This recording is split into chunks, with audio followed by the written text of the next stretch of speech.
et bienvenue sur cette vidéo des Contes de la Brume. Chaque vidéo sur cette chaîne sera divisée en mini-émissions que vous découvrirez au fur et à mesure.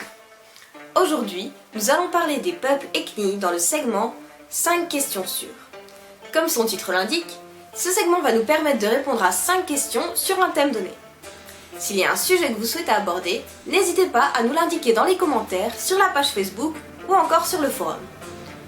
La deuxième partie de l'émission sera consacrée aux points règles sur l'apprentissage des compétences. Comme vous vous en doutez, le point règle va nous aider à approfondir certaines règles en les illustrant avec des exemples ou des mises en scène. S'il y a une règle que vous ne comprenez pas, n'hésitez pas à nous l'indiquer.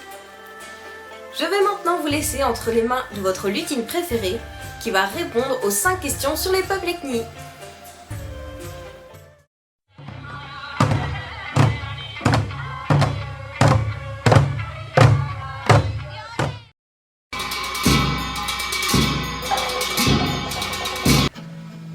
Dans le monde des contes de la brume, on connaît les 11 peuples jouables, mais on peut également distinguer 3 ethnies différentes. Nous avons les Tian, les Ensha et les Ekni. Les Tian rassemblent le peuple du dragon, du serpent, du lièvre et du singe. Les Ensha rassemblent les peuples du tigre, de la grue et du sanglier. Et enfin les Ekni, ceux dont on va parler, rassemblent les peuples du cheval, de la chèvre, du chien et du yak.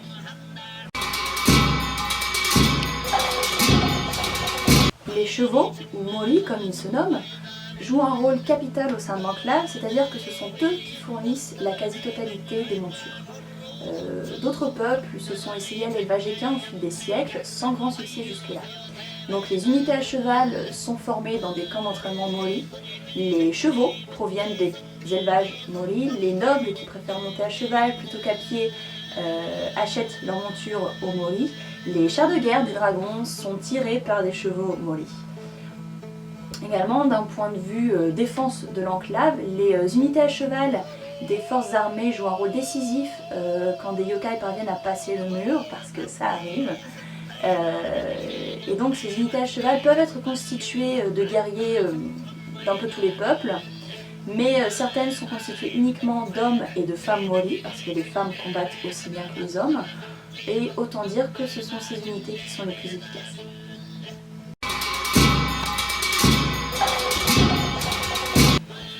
Oui, plutôt bien en fait. Les Nokoi étaient nomades avant la création de l'enclave, donc même s'ils ont un territoire qui leur est propre, aujourd'hui encore ils passent beaucoup plus de temps à voyager chez les autres. D'abord parce qu'ils sont les seuls à pouvoir faire partie d'une unité spéciale des forces armées de l'enclave, qu'on appelle l'Aratan, et qui est constituée uniquement de maîtres chiens. Donc cette unité spéciale patrouille le long du mur, en continu, en étroite collaboration avec les expéditions brumeuses qui, elles, patrouillent à l'extérieur du mur. L'autre raison pour laquelle les Nokoi voyagent énormément, c'est qu'ils sont en charge de la gestion du gibier de l'enclave. Nous sommes dans un espace clos depuis plus de 3000 ans. Il est d'une importance capitale que les ressources soient gérées de façon intelligente et mesurée. Donc en résumé, la Cour de justice leur donne toute latitude pour traquer et attraper les braconniers, et ce, peu importe le territoire sur lequel ils se trouvent, pour qu'ils puissent être ensuite jugés par la Cour de justice en question.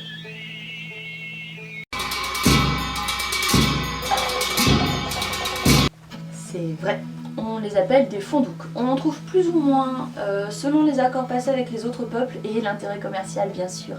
Par exemple, sur le territoire du cheval qui privilégie son autonomie, on va en trouver quelques-uns seulement, alors que toutes les villes du territoire dragon possèdent le leur. Donc il est extrêmement courant de croiser des caravanes cool, c'est le nom que les yaks se donnent, un peu partout dans l'enclave. Ce sont d'ailleurs eux qui colportent la plupart des bruits et rumeurs qui se répandent alors comme des traînées de poudre. Dernièrement, il parle beaucoup de cette expédition brumeuse qui a eu lieu au nord de l'enclave il y a environ 2 mois, au cours de laquelle on a trouvé un très vieux cercle de rituel qui a été rouvert par un Oni. Donc entre le cercle de rituel et l'Oni, ils n'ont pas trop su déterminer quelle nouvelle était la plus inquiétante, mais en tout cas maintenant toute l'enclave est au courant.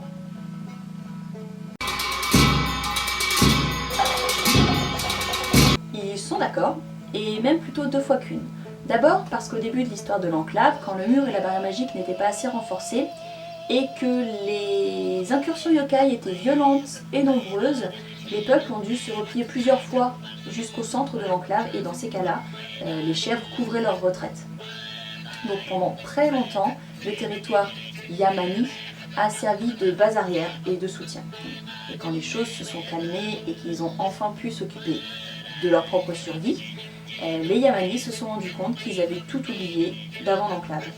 Leur tradition était orale et elle avait été extrêmement fragilisée par les siècles de guerre et les nombreuses pertes.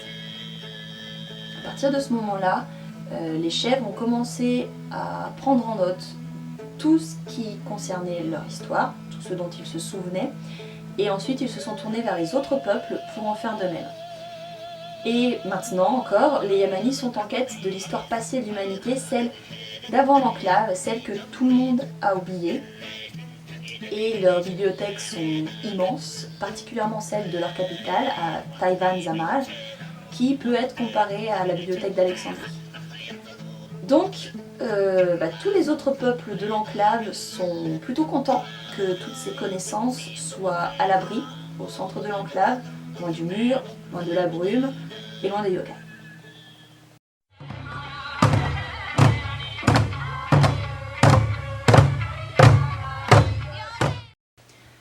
Aujourd'hui, nous allons parler de l'apprentissage des compétences dans notre système de jeu.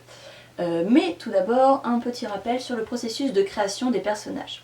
Donc, dans un premier temps, après votre inscription, vous recevez votre background, l'histoire de votre personnage, ses traits de caractère, son ambition personnelle et puis plusieurs autres petites choses, ainsi que quelques compétences que nous vous offrons. Puis dans un second temps, avec toutes ces informations en main, vous avez vous-même 10 points de compétences à répartir selon votre propre choix. La liste des compétences disponibles est dans le livret de règles. Il y a du combat, du soin, de l'artisanat, du spirituel, du commerce, du fourbe, donc c'est assez complet. Et une fois que tout ceci sera validé, eh bien votre personnage ne gagnera plus jamais de points d'expérience à répartir. L'apprentissage des nouvelles compétences se fera en jeu. Et nous en arrivons donc au cœur du sujet. Comment apprend-on de nouvelles compétences ? Eh bien tout se fait via le système des maîtres. Les maîtres sont des personnages habilités à enseigner une compétence et à valider son apprentissage auprès de l'équipe organisatrice. Et les choses se déroulent de cette façon. Voici vous. Vous est un bon gars. Il fait partie du peuple du singe et il passe le plus clair de son temps à boire. Seulement, vous n'est pas satisfait de sa vie. En effet, il est souvent pris à partir... Ouh, ça doit faire mal. Il est souvent pris à partie dans les bagarres de taverne et... effectivement. Et donc, il aimerait bien pouvoir apprendre à se défendre. Il se met en quête d'un maître. Il existe deux façons de trouver un maître. La première, c'est de simplement consulter le registre des maîtres qui se trouve à la bibliothèque d'Izumi. L'enclave étant en guerre depuis plus de 3000 ans, tous les spécialistes sont répertoriés dans ce registre. D'une part pour que leurs connaissances ne se perdent pas, et puis d'autre part pour qu'on puisse facilement les retrouver en cas d'urgence. Donc en consultant simplement ce registre, on peut très facilement trouver un maître capable d'enseigner exactement le type de connaissances ou de techniques qu'on souhaite apprendre. La deuxième façon de trouver un maître,